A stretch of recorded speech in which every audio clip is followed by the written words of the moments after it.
മുടിവെട്ടിയില്ലെന്ന കാരണത്താൽ 14 വിദ്യാർത്ഥികളെ സ്കൂളിൽ നിന്നും പുറത്താക്കിയതായി പരാതി. കൊല്ലം ഉമയനെല്ലൂർ മൈലാപ്പൂർ എ.കെ.എം ഹയർ സെക്കൻഡറി സ്കൂളിലാണ് സംഭവമുണ്ടായത്. അതേസമയം പരാതി അടിസ്ഥാനരഹിതമാണെന്നാണ് സ്കൂൾ അധികൃതർ നൽകുന്ന വിശദീകരണം. സ്കൂളിലെ +2 വിദ്യാർത്ഥികളാണ് പരാതിയുമായി രംഗത്തെത്തിയത്. ചൊവ്വാഴ്ച മുടിവെട്ടുകട അവധിയായതിനാൽ നാളെ മുടിവെട്ടാമെന്ന് പറഞ്ഞിട്ടും സ്കൂളിനകത്ത് കടത്തിയില്ലെന്നാണ് ആരോപണം.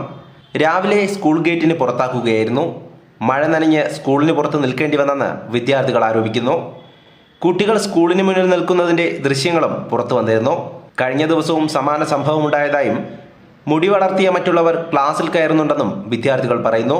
കുറേ പിള്ളേരെ അകത്തിട്ടുണ്ട്, താടിയും മുടിയും വളർത്തിയിട്ടുള്ള അവരാരെ ഇറക്കിയിടാൻ ഞങ്ങളെ മാത്രം ഇടക്കിട്ട് മുടിയും താടിയും വളർത്തുക എന്നുള്ള പേര്. കഴിഞ്ഞ വർഷം വരെ ഇത്രയും മുടി വളർത്തിയമാരെ വരെ ക്ലാസ് ഇരുത്തിയിട്ടുണ്ട്, ഒരു കുഴപ്പമില്ല. ഈ വർഷം മാത്രമാണ് ഇത്രയും ഫിറ്റ് കാണിച്ചേക്കുന്നത്. 10-14 പിള്ളേരെ മഴയത്ത് ഇറക്കിയിട്ട് രാവിലെ ഇന്നലെ ഇറക്കിയിട്ട് ഇന്ന് ചൊവ്വാഴ്ച മുടി വെട്ടാൻ പറ്റില്ലെന്ന് പറഞ്ഞിട്ട് അവർ കേൾക്കുന്നില്ല. നാളെ മുടി വെട്ടിട്ട് വരാനാണ് അവർ പറയുന്നത്.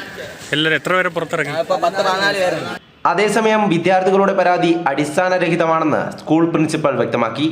മുടിവെട്ടാത്തതിന് ആരെയും പുറത്താക്കിയിട്ടില്ല. സ്ഥിരമായി വൈകി വരുന്നതിനാണ് കുട്ടികളോട് പുറത്തു നിൽക്കാൻ ആവശ്യപ്പെട്ടതെന്നും അധ്യാപകർ പറഞ്ഞു. കുട്ടികളുടെ രക്ഷിതാക്കളെയും ഇക്കാര്യം അറിയിച്ചിട്ടുണ്ട്. രക്ഷിതാക്കളുമായി സംസാരിച്ച് പ്രശ്നം പരിഹരിച്ചതായും സ്കൂൾ മാനേജ്മെന്റ് വ്യക്തമാക്കി. ജനം, കൊല്ലം.